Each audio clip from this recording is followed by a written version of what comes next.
Hello everyone, welcome to Chat Club. I'm your host Alan Hilchey. Only one rule on Chat Club. Everybody talks about Chat Club. Today is going to be episode number 13. Welcome everyone. Now, I want to center this podcast on school bullying. It seems to be a prevalent problem in the world today. I know in my community it's quite excessive with the amount of bullying that does go on.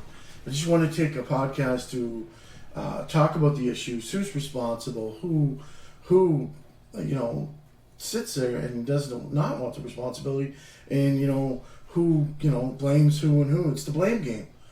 Absolutely. I find cyberbullying, bullying in general, it's a blame game. Blame it on the district, blame it on the teachers, blame it on the parents, blame it on society, blame it on social media. It's not about that. People have to start stepping up. This is an epidemic worldwide. We're talking about people that cannot defend themselves, that have mental illnesses. And that's kind of why I'm touching on this, because it seems like a lot of people and children and adolescents do get bullied because of mental illness. They're different. And a lot of stuff like that. I wanted to share some stats, interesting stats. I wanted to share this. As being a Canadian, I wanted to share this one. Canada has the 9th highest rate of bullying in 13-year-olds on a scale of 35 countries. Oh my gosh. What? And we get into Canada and we're always, a snowflake about everything. Oh, I'm sensitive. Okay, let's start being sensitive about bullying. These are kids. Their frontal lobe is not developed as of yet. A lot of instinctive decisions. We as role models, adults, have to take more of a stance. And we see this type of bullying going on, regardless if it's minor or small. In my line of work, it being corrections, I have to set boundaries, a lot of boundaries. And I have to set boundaries all the time. Because if the kids don't know what is right and wrong, how are they supposed to change their behavior? How are they supposed to say, okay, this is wrong, I did it before, these are the consequences? And everybody's so hell-bent on not giving kids consequences and responsibilities and accountability for their actions. It's asinine to think that I could walk into a store as an adult and rob someone, come out and say, well, I'm not at fault. That's not going to wash in the real world. We are developing these kids at an early age to be young, productive members of society, and here we are enabling them. It's not your fault. No, there has to be boundaries set. I had boundaries set by my father. Maybe, my father hit me maybe once or twice in my life. But God, by heavens, I knew that when I did wrong, I did wrong. And it came to the point where he'd reach to his belt and I'd go to my room crying. Because I knew what was wrong. Did that scar me for life? Absolutely not. It set me good boundaries, good moral ethics. We don't have to beat kids. And we don't have to, people think that if you become a little stern with them, you're going to ruin them. No, you're not. You're setting boundaries. You're setting judgments and expectations. Expectations of what's going to happen. This is wrong because there's certain consequences. And that's my biggest thing, is kids don't get any consequences. They pretty much roam the earth as they please. And they feel entitled. Entitled that they get certain things or that. I know as parents our lives become busy because we have two kids, or we have two parents working in society.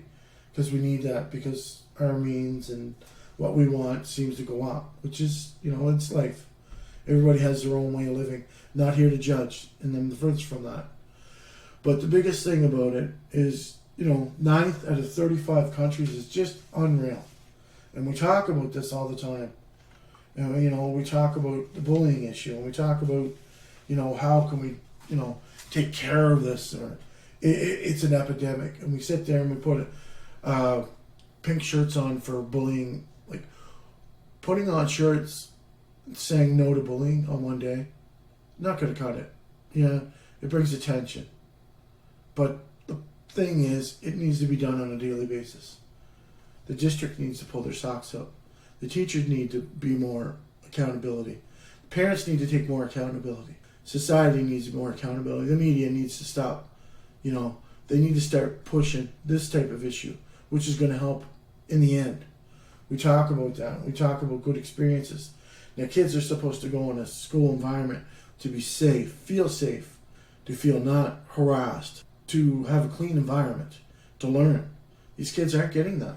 These kids are getting bullied on a daily basis, and sometimes the teachers are turning a blind eye to them. And when teachers do bring it up to the principal or whoever's in command, they turn a blind eye to it because they don't want any aggravation from the parents. But you know what? Parents need to wake up too, because if your kid's being a bully, you take care of that. You don't enable them. It's not survival of the fittest anymore in our society, the way it used to be back then. Absolutely not. Survivability, yes. To learn how to adjust, yes. To be flexible, yes. But to deal with harassment and being picked on and bringing down your self-esteem to the lowest, that you can't function, and kids miss days of school because of this, which is anxiety, different things. Anxiety, depression. I don't fit in. Where do I fit in? Then that turns into, could be suicidal. Let's face it. Suicide is not a bad word. Doesn't mean everybody's suicidal. But there is factors that enable that type of behavior. They could cut to relieve the pain. They feel pain. It saddens me that I see a lot of kids getting bullied. It's unbelievable.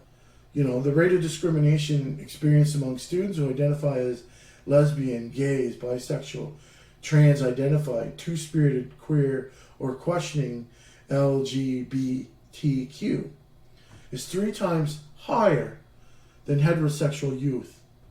So here's the other issue. Kids that identify as differently get harassed and bullied because they're different. You know, it's starting to get a little better, but not enough. Not enough. And we talk about that type of experience, but we also talk about girls are more likely to be bullied on the internet than boys, because girls are on there. And a lot of girls are very ruthless, like Mean Girls, that movie. Does happen. It's not just a movie. It's factual that it happens. Do you not think that idea did come from that? Absolutely. You know, when we get into this, we have a lot of victims. Well, you know, we have a lot of different trends, a lot of different things that happen when bullying. But the biggest thing is I want to bring it to everyone's attention, because it's not only the responsibility of the school, it's a responsibility of the parents. It's a responsibility of society to say, no, we don't tolerate it. And sometimes I see it on the outside, and I try to nip it in the bud. Not saying that I can do anything because I'm not an authoritative figure. But I mean, types of bullying. There's so many types. Bullying, you know, there's the verbal bullying, sarcasm, threats, negative, insulting, humiliating comments, or unwanted sexual comments. That's verbal. So we get into social bullying, which is spreading rumors of or damage someone's reputation, excluding others from a group, humiliating others with public gestures or graffiti, damaging someone's friendship. Happens. Then we have physical bullying, and that's not a hard one to figure out. Intentional physical aggression towards another person, destroying or stealing someone's belongings, or unwanted sexual touching. Then we come into the next one, we go into cyberbullying, using a communication device such as internet, social media, or texting, Facebook, Snapchat, all these type of things.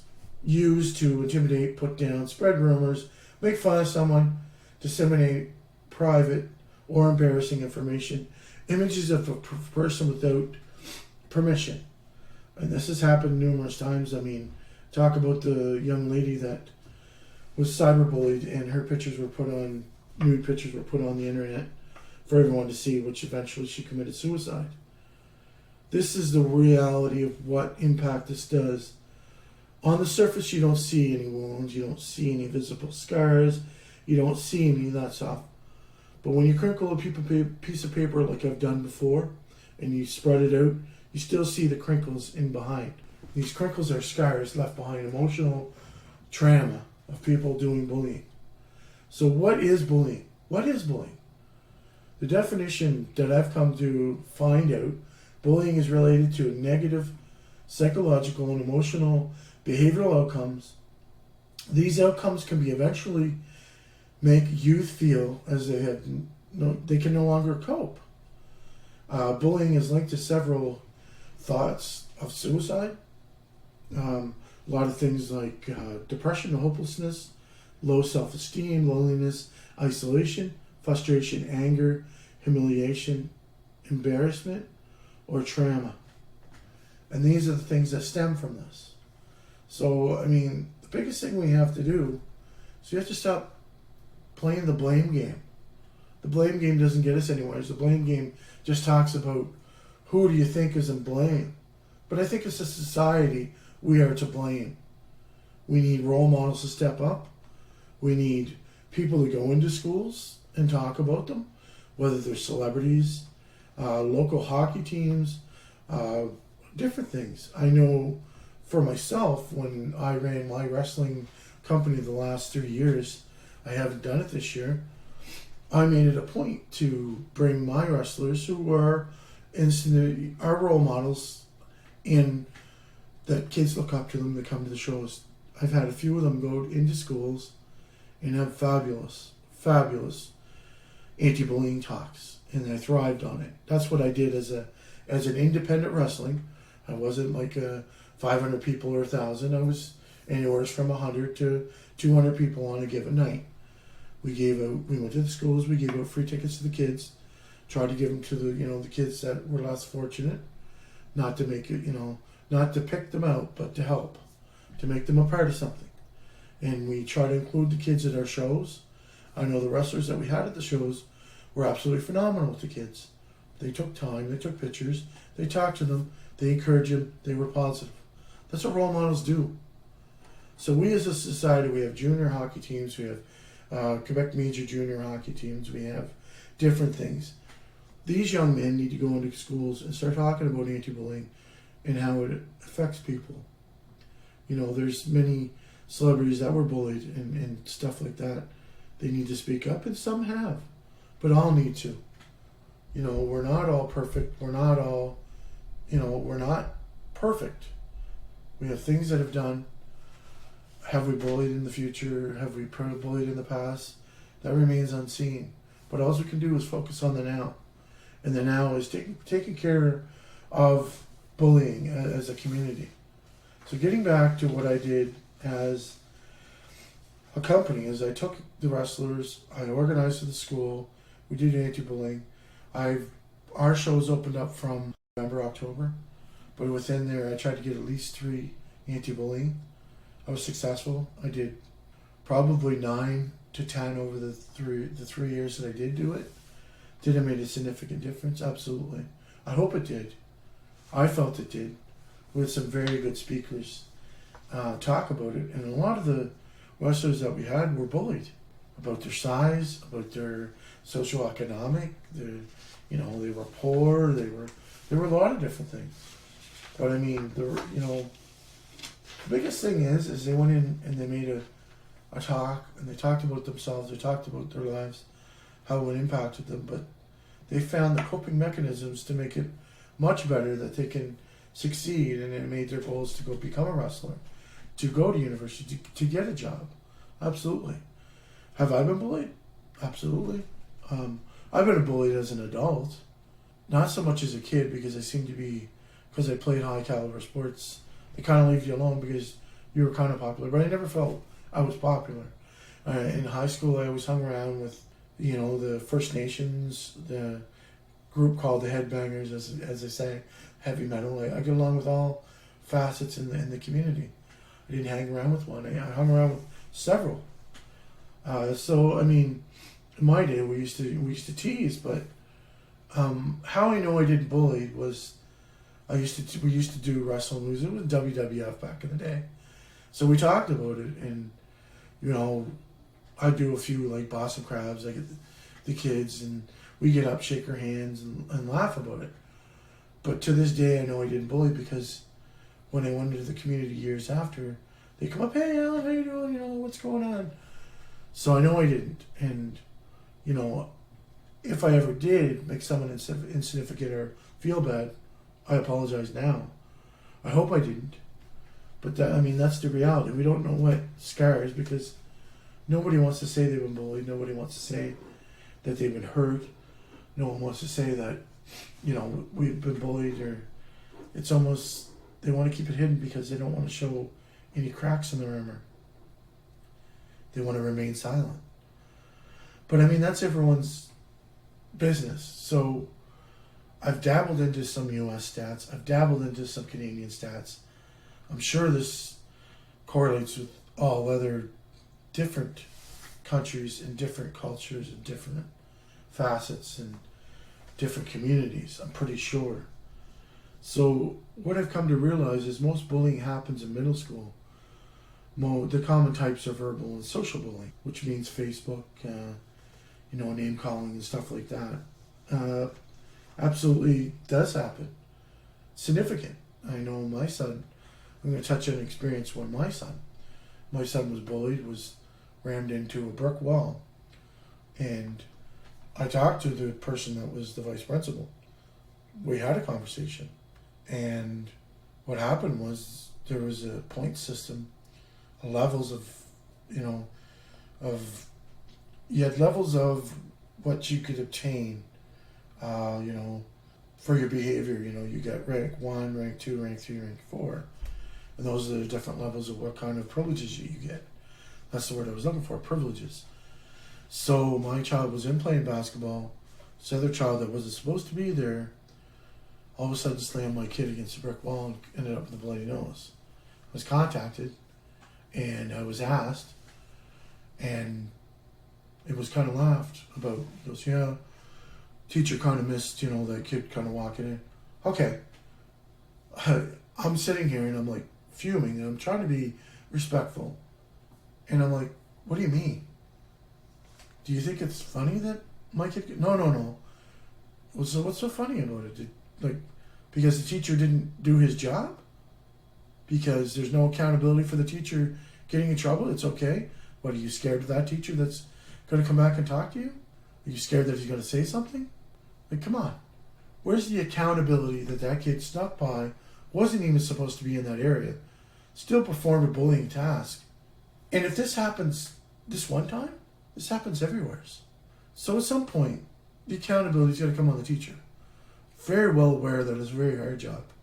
And I'm not crapping on the teachers. Absolutely not. They do a fine job. But sometimes you have to draw your lines in the sand. Your boundaries have to be exposed for kids to know what lines to draw. And if you have to do them 5 or 6 times, you got to do them. Don't give up after 1 or 2 times. It's pointless. If it's pointless after that 5 or 6 times, then the vice principal's got to take care of that. Vice principal can't, then the district's got to do something. There's got to be another alternative to keep all those kids safe. Why is that one kid allowed to do whatever he wants, or she, to these kids and get away with it and ruin their safe learning environment because they don't know what to do with the kid and they don't want to put that kid into a separate thing and identify them as bad?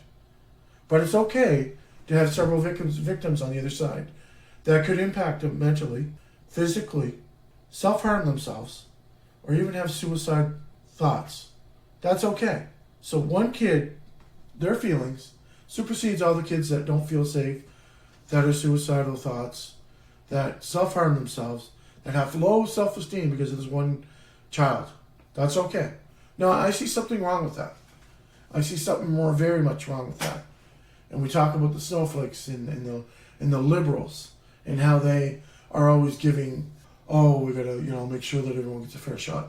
At some point, if you've done something to somebody else to endanger their safety, make them feel insignificant, low self-esteem, feeling like a victim, feeling isolated, there's something wrong. Then that person needs to be pulled out of that environment and put into another one. Maybe that kid has some issues at home that needs to be taken care of. In retrospect, we need to correct the behavior, bullying in the schools. Absolutely. There's so many risk factors because of this. There's a growing awareness of the problem of bullying, which may lead some to believe that the bullying is increasing. Studies suggest that the rates of bullying is declining, but it still remains a prevalent and a serious problem in today's schools. Absolutely believe 100%. Some kids don't feel safe telling anybody because they don't feel that the problem is being taken care of adequately. If Johnny over there gets bullied and he goes to the principal and he talks to the principal or the teacher and the same thing happens, the kids are watching. The kids are observing the behaviors and what they can get away with and what they can't. And when they're watching these kids bully, and get away with it. What makes you think that they're going to step up and take a stance and say, I'm going to do it? They're going to keep quiet because they don't want to be the target next. Or they don't want it as bad as the other kid. This is inconceivable in my mind. How this stuff happens on a daily basis. Happens in communities. Whatever happened, like I know there's some schools out there I've watched on TV that have these communities and they talk about community and they talk about how bullying is frowned upon. And they have very successful community environments. If a kid has a bad day, the kids are hugging each other. Wow, what a concept, huh? How do you get there? Well, setting rules and enforcing the rules would be a first step. Finding out other alternatives, bringing parents into the situations to correct them, regardless if the parents think they're wrong or right. Don't let the parents win. They pay taxes. But in essence, the district and the teachers and the vice principals are the ones setting the tone. They're the community leaders in the school system. Parents are to adhere to what goes on. And their parents' job and responsibility is hold the kids accountable. They do wrong. Absolutely. I mean, you don't go to the point where it hurts your kid, but maybe you take things away. Maybe you take their cell phone. Maybe you take their Facebook account away. You know, you should be, as parents, we should know what's going on in our kids' lives. Sometimes it's hard, but at some point we need to invest. We need to just sit down and talk to these kids, our own kids, and find out what's going on a daily basis. Absolutely. So the best way is to prevent, and what I've read was prevention programs, but not a daily thing, not a 1 day a year thing. It's a continued thing. Many prevention programs have been tested in schools with modest results. Others have failed to make a difference. It's a continual process for each thing. I mean, don't give up on it. Like, try new things. You know, try to facilitate positive behavior. And, you know, if some kid, you know, does something, then bring it up as positive. Absolutely. Now, media coverage affects bullying. To better understand how the media coverage and social media content, entertainment media stories, and other content about bullying affect the public. You know, these type of studies are needed to construct support, needed to help guide these journalists and other content creators to navigate the goals of interesting things to their audience to get their job done. It's their responsibility to inform about bullying, and sometimes I know it's something I don't really like bringing up, and bringing attention to these kids that have went into schools and shoot them up, are often bullied. Don't want to bring attention to that because, you know, that's something negative from bullying that really can happen. And it's sad to say that, you know, some teachers need to take more onus. I know it's tiring, but you know, I work shift work on a daily basis as a correctional officer. And if I don't watch the kids on my institution, I get my hand slapped, and I get slapped pretty hard because that's my job, watching the kids. I know you have 30, 40 kids. I know we have our bad days, but sometimes we have to do our job.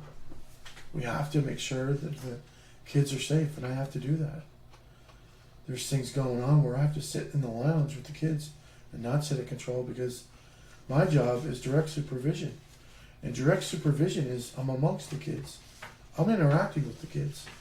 I'm not sitting back at a wall in my unit and watching the kids. I'm actively engaging. This is the type of behavior that needs to help or happen.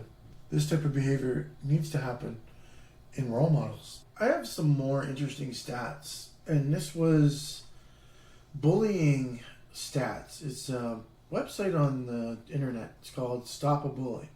It's Canadian bullying stats, cyberbullying graphs, and school stats.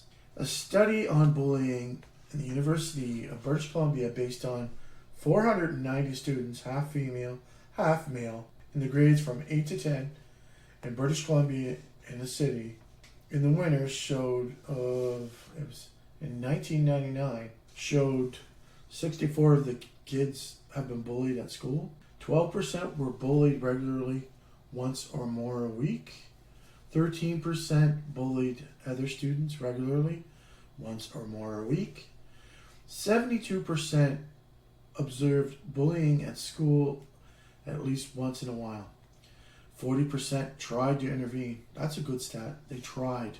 Absolutely, that's a good stat. 64% consider bullying as a normal part of school life. Wow. Normal. How is that normal? 20 to 50% said bullying can be a good thing. It makes people tougher, is a good way to solve problems, etc. Wow. Interesting. This is among kids. 25 to 33% said bullying is sometimes okay, and it is okay to pick on losers. Wow. That's the thoughts of kids from 8 to 10 grades. And that's in 1999. 61 to 80% said bullies are often popular and enjoy the high status among peers. 1 in 5 Canadian teens have witnessed bullying online. 25% of kids between 12 and 15 have witnessed cyberbullying. 25% of girls and 17% of boys have witnessed online harassment. 51% of all teens have had a negative experience in social networking. So, cyberbullying, I know back in my day, and that's a while ago, that when I was done school and I had home, the day was done. No more harassment. Kids today, they get home, they have social media, they have Twitter, they have Facebook, they have Messenger, they have Snapchat, they have Instagram, they have various social medias that can be contacted 24 hours a day. Now, here's a thought. These social media industries like Facebook, all these other ones, need to put something in place. You can't be, I think you can only be, 15, 16 to get onto Facebook? But there needs to be more stringent regiments for these social networks. If there is a conversation, and there should be a conjunction with the kid, if they're registered and they're not of age, should be a software to shut down their Facebook or shut down their Instagram, or something should be in place. There needs to be more put in place in these social medias and more accountability on these guys. Yes, it's the accountability of the teachers, the principals, the community, the parents to monitor this, yes. 100% of the time you can't monitor everything. And the social media says, oh, we're only there. No, you're there to provide a safe environment, like anybody else, to make sure that you're safe to go on social media, to be a part of the social media community. It's on these Facebook, Instagram, Snapchat, Twitter. All these should be something put in place, whether they flag them. And it shouldn't be up to the victim. I know there's different things that flag them or whatever, or they look into it. But there has to be something put in place, so as soon as they put it in there, it should be flagged and done. You can't tell me that software can't be developed, because I'm pretty sure it can. So there needs to be put more, and these social medias like Facebook and that are making tons of money. Asinine amount of money on people's Facebook accounts and different things, because there's ads and they ask me if I want to boost my posts all the time, and they always want money, and it reaches out. So don't tell me that they can't take some of this stuff. They can't take their money to make sure that there's a better, safer cyber experience, because it can be. So these companies need to be pressured more by the government. The only one I haven't talked about is the government. Now the government needs to put more stringent laws in the bullying system. There needs to be more stringent laws against this type of thing to protect people that have a hard time protecting themselves, whether they have mental illness or low self-esteem, or maybe they don't have the mental capacity to defend themselves. So they are victimized over and over and over. The biggest thing we need to do as the government is to find ways to help out, to give more money to the students, which we pay taxes for. Where do we find the money? We don't have enough money. Sorry. If you want to find the money, there is money. Giving corporate welfare to other companies, like numerous companies in Canada, there's been corporate welfare buyouts. Even my own government in the province here have given money away. $60 million to a company and they don't even know where the money went, because it's corporate welfare and corruption, and they're taking it. Wealthy get wealthy and the poor get poor scenario, and I believe it still happens. So take this money, whatever. These companies are going to survive. We need to invest in our youth. Mental health programs to help aid the teachers to watch this bullying, because you can't do it all the time. You have one or two teachers on the lunch watching it, like 500 kids. And teachers need their breaks like everyone else. I get it. So there has to be a system put in place, whether you get some hall monitors, bring in community police, or do something to help these schools be a safer place. And it's on everybody. It's on school system, parents, government, society, the media. It's on everybody. It's on society itself. We need this to be better. So I'm going to throw a few more facts out. Canadian bullying stats and facts. Punching, shoving, teasing, spreading bad rumors, keeping certain people out of a group, getting certain people to gang up on others are all forms of bullying. 1 in 7 Canadian children from the age of 11 to 16 are victims of bullying. 25% in grades 4 to 6 have been bullied. Bullying occurs every 7 minutes on the playground, once every 25 minutes in the classroom. In majority cases, bullying stops within 10 seconds when peers intervene and do not support the bullying behavior. I'm going to repeat this line again. In majority of cases, bullying stops within 10 seconds when peers intervene or do not support the bullying behavior. That's a pretty significant line, if I might say so myself. You may not think that you're doing anything when you tell them no. What you do as an adult is you're planting seeds for these kids, and hopefully they're sprout up in little ideas. Oh yeah, Mr. Jones did say that. That is a bad thing to happen. Shouldn't do that. There's consequences. I hurt that kid's feelings. I can impact their future. It's making them think outside the box of what, if I do this, there's a cause and effect. I bully him, this is what happens. That's a cause and effect. Teachable moments all the time in our world and in the school system. And a high percentage of teachers do an absolutely phenomenal job and do it for years. And they get burnt out because they do it so much. So they need to be supported also. And their mental health is in a crisis too, because the government's always putting more students in their classroom. But there's times where they get burnt out and sometimes they look the other way and things do progress and do increase. But, you know, you can't blame the teachers all the time. It's a community thing. We have to pick each other one up at a time. We have to encourage not bullying. Happens a lot of times. Cyberbullying stats. This is a crazy one. 90% of the parents are familiar with cyberbullying. 73 are either very, and only 73% are concerned. 2 in 5 parents report their children that have involved in a cyberbullying incident. 1 in 4 educators have been cyber harassment victims. So that means the teachers have been harassed because the kids' marks aren't. Because the kids, again, aren't being held accountable. My Johnny needs better marks. It's your fault. No, it's not your fault. Absolutely not the teacher's fault. It's the kid's fault. They have homework. They need to get their homework done. Went to parent-teacher interviews not long ago. Teachers talk to us very apprehensively. Teachers are very kind of apprehensive because they don't know what kind of a reaction they're going to get from the parents.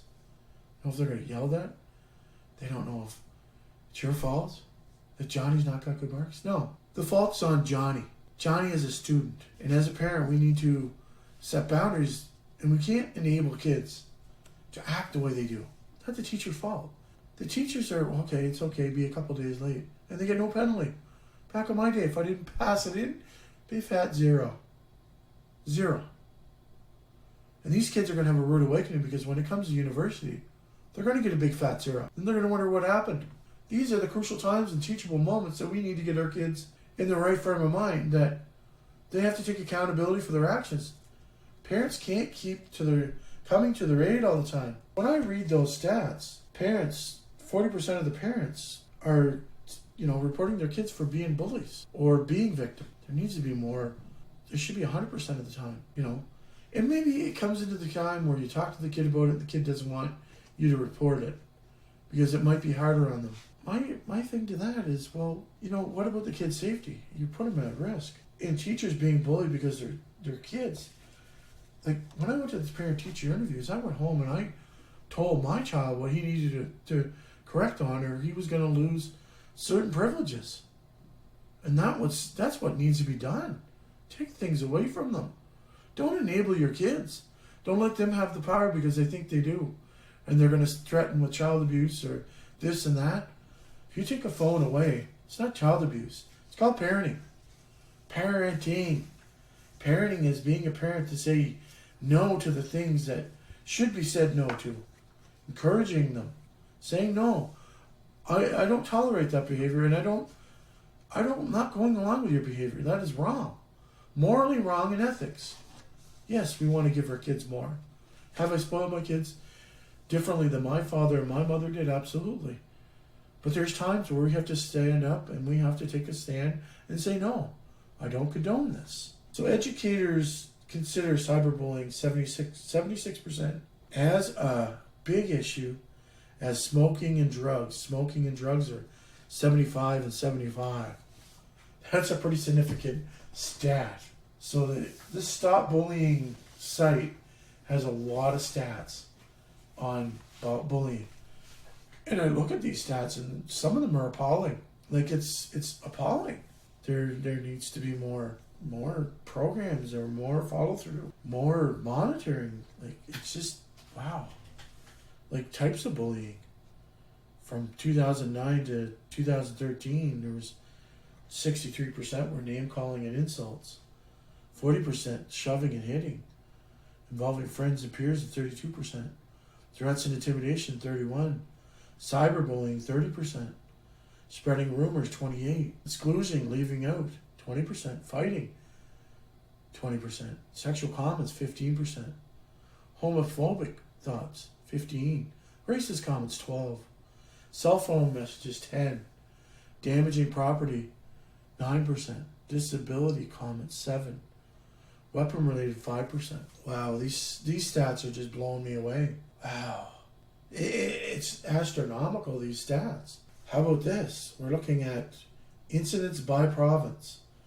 And these are just reports that are reporting to them from schools or whatever. We got May 2009, July 2013.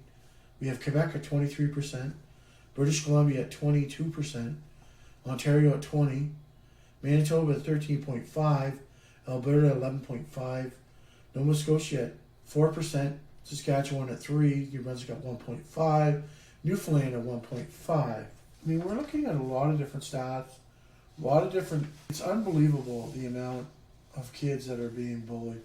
And the highest percentage of kids that are being bullied looks like grade 3 and up, and sometimes lower. We need to put more resources in this, and we need to put more government involvement. We need more help for the teachers.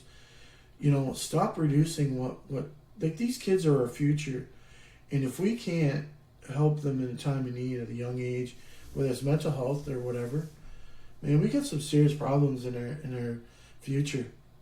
If we can't curve these young people to learn how to respect others and learn how to include others. Inclusion, it's about the fun, it's about including other people. The biggest thing about our society is we're sitting here and like all these stats are just astronomical. The Canadian stats, and just blows me away the amount of stats. Like we're the 9th highest rate of bullying in 13-year-olds category on a scale of 35 countries. This is a country of diversity. This is a country that has diversity. Like we have different cultures in there, and we're the 9th highest. We're supposed to be the most accepting country.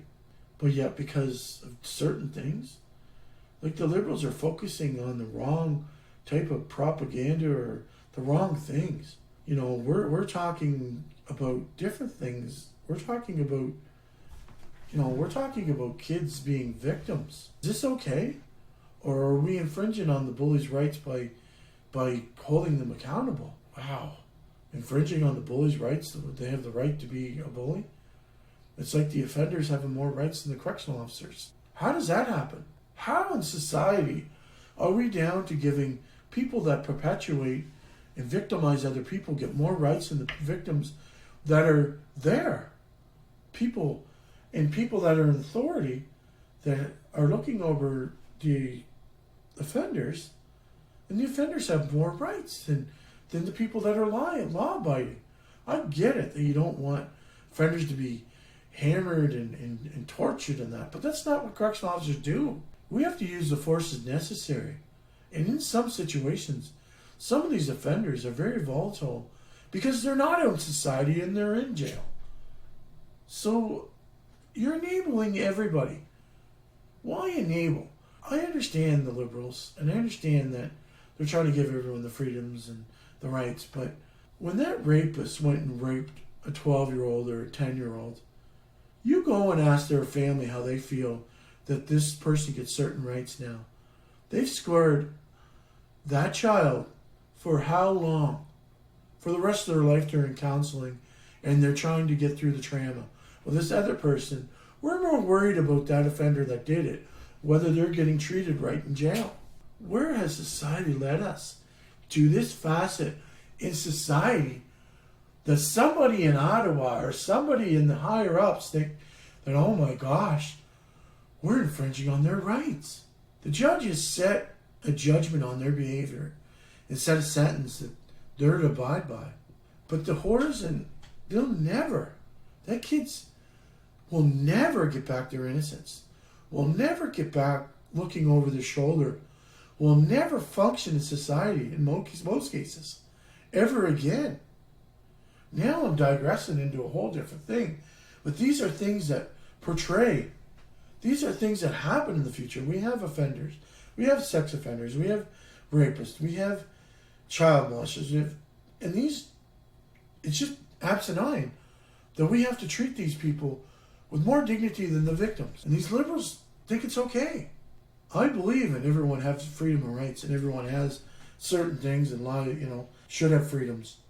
But when you take away somebody else's safety and right, and you victimize someone, and you're, by the law, everybody has taken, the judge has taken away those civil rights.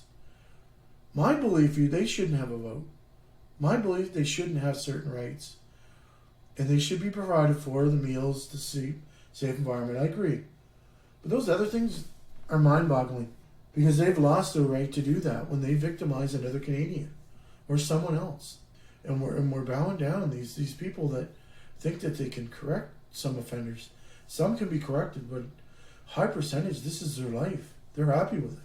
Not saying that I understand the offenders or understand their point of views, but what I've seen, what I've experienced over my 20 years, some of them like to be the bad person, some of them don't think there's other bad decisions.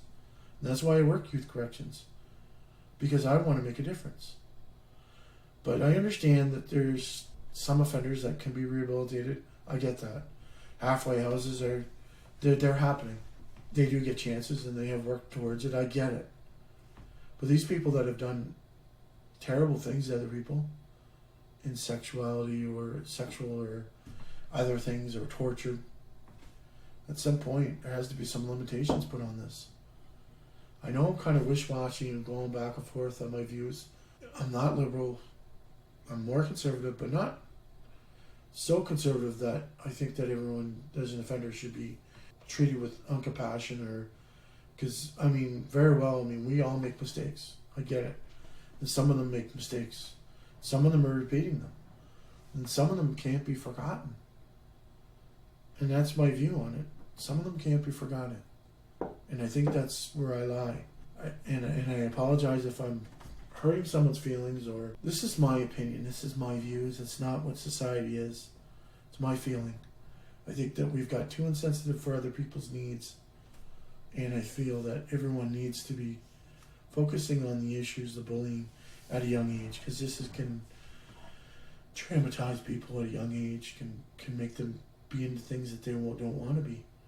When you grow up, you want views, we have dreams, we have things we look forward to, and then we have this one person consistently hitting their self-esteem and telling them that they're nothing. I went through my high school, being told I would be nothing more than a garbage pickup guy because I played hockey and I didn't care about school. Listen, I come out of university, how do I put this in a nice context? Teachers disabled me through my high school. Yes, there were some nice teachers, but there were teachers that, because I was labeled bad because I did some bad things, not one teacher ever took me aside and said, Alan, you need to get your crap together. I see you have a lot of abilities. If you could put the focus of your sports into your schoolwork, you could be one hell of a student.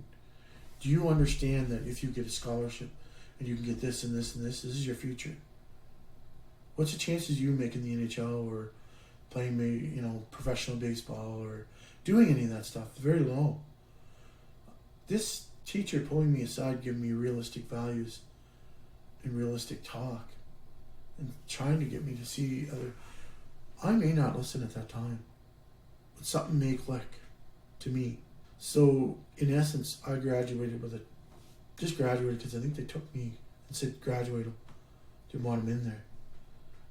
I was not a nice student towards the teachers because they weren't nice to me. Teachers that were nice to me, I absolutely were very respectful. But the teachers that disrespected me, you know who you are. I'm not going to sit here and blame you for what I've done because I'm the one that determines my future. But you helped in my bad decisions, absolutely. So when I got out of high school, I worked a lot of minimum wage jobs. Finally found out that, hey, that's not where I want to be. This is horrible. I can't live paycheck to paycheck. I knew I needed to take the next step.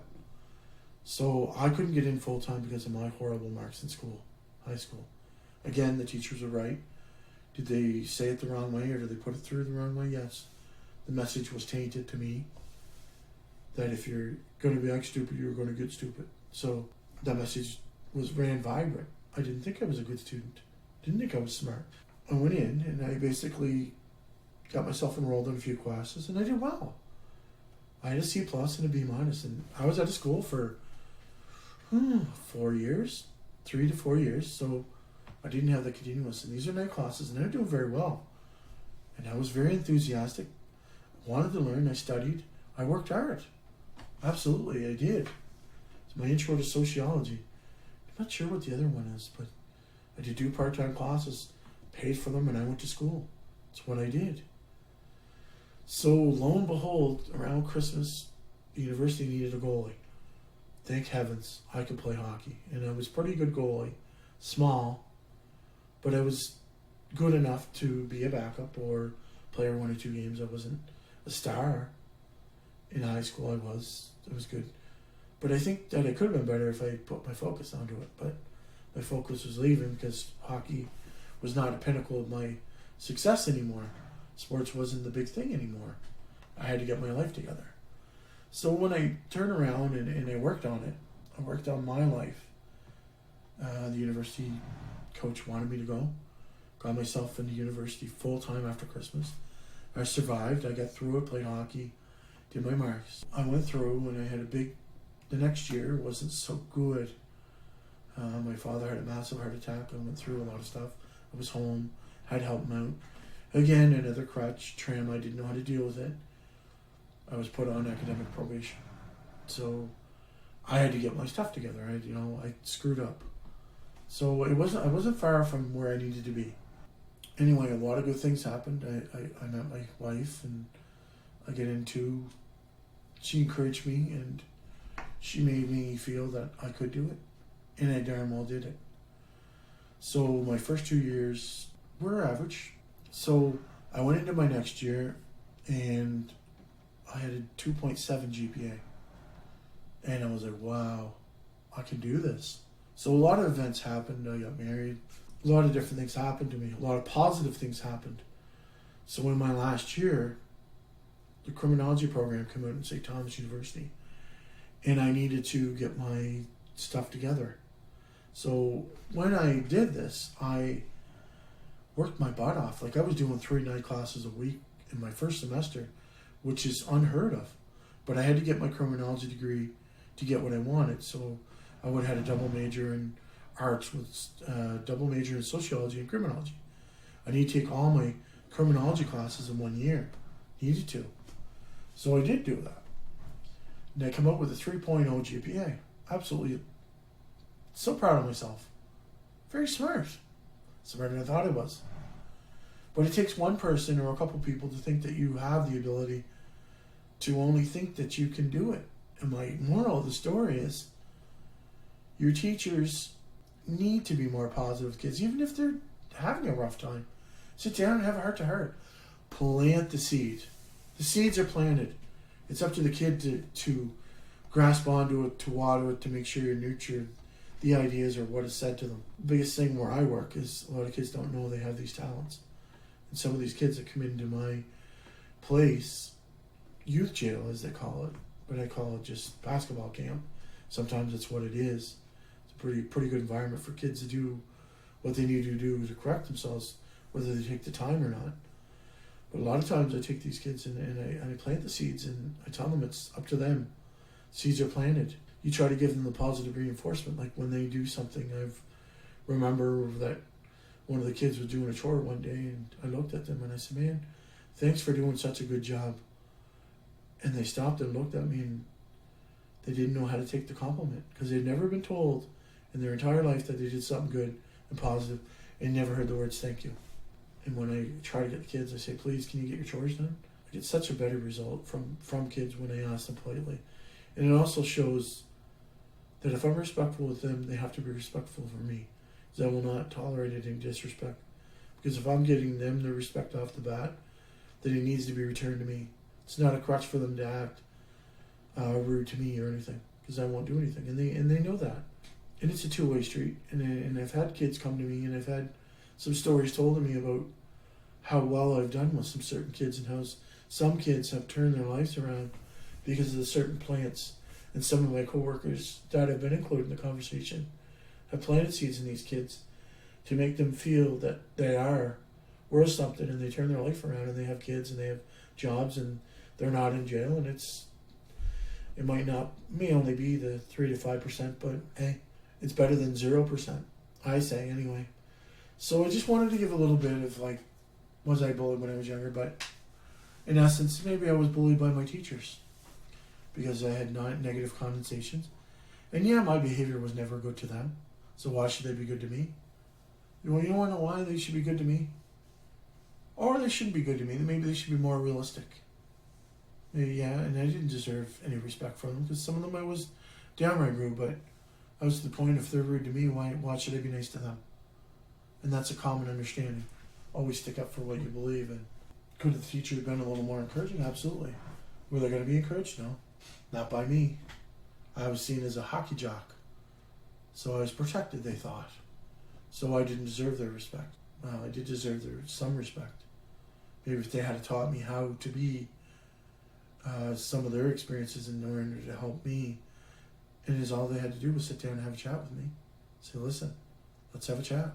My guidance counselors used to listen to me. So, I mean, there's a lot of things said in the bullying. I want to close this up. The bullying's got to stop. I mean, the blame game is where we're at. Everyone's blaming each other. But we as a community and a society, we better start grabbing onto it, or things are going to start spiraling out of control. We're going to have more mental illness. We're going to have more taxing on our healthcare system because it starts at a young age. Getting anxiety, getting these certain disorders because of the stress that's put on the body. The stress is triggered by negative experiences, and these negative experiences are definitely bullying. So in retrospect, as a world and as a society, and the blame game goes on the parents, teachers, the school districts, the government, social media. All these people need to start taking more of a stand. And not a one day, let's wear an anti-bullying shirt. This is an everyday. Take it as a battle. You know, people from World War I and World War II went to battle to give us our freedom and rights. Let's make sure we give them back to the victims, not the offenders or the bullies or whatever. Our victims are just as important as the ones that you feel that are being slighted or not getting the respect they deserve. There's not enough focus on the victims. Their lives are impacted because of this on a daily basis. And people need to think outside the box. And a big word I want to leave with you is empathy. How does the other person feel? How does the person feel about everything? So, in conclusion, we need to take more of an approach, more dynamic approach, work on these things. These stats that I've read are astronomical and very, very sad. And I touched on, the different people, like, you know, the lesbians, the gay, the queer as it being another one. It's what's written in here. It's not what I believe. But these different people have different beliefs and think of who they are. Like the discrimination among them and being bullied because they're different. You know, trans-identified, bisexual, gay, lesbian, two-spirited, queer, or even questioning the LGBTQ is unconventional, and it doesn't need to be done. These people have certain beliefs, and if it makes them feel better, they identify. Great for them, because they're identifying who they are. They're confident in who they are. Whatever organization or whatever they believe, as long as they don't hurt other people and discriminate other people, you be who you want to be. So I'm going to wrap this up in conclusion. Be safe out there, people, and make sure if you see bullying, contact somebody. Be an advocate. Be a role model for these kids. They need somebody. Communities need to stand up.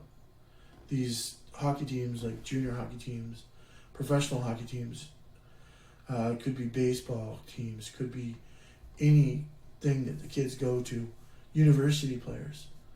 Start taking a notice, start taking programs, and start going into the community, talking to these kids of the impact of bullying. High percentage of hockey players have been bullied. Happens on the ice, could happen in their skin color, could happen to anyone. There's a lot of that stuff coming out.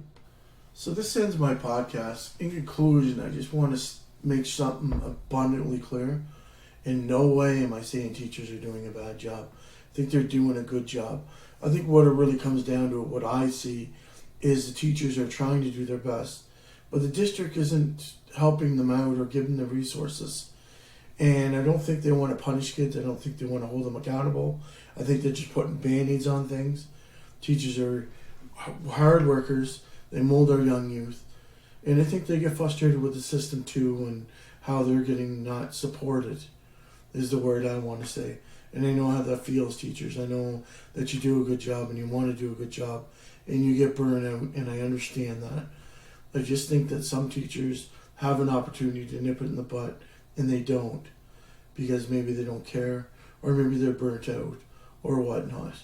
In no way am I calling the teachers down, and I don't really want to do that, because I know a lot of teachers and I think they do a fantastic job a lot of times, and most times, and all the time. So I just want the government, the district, social media to up their game.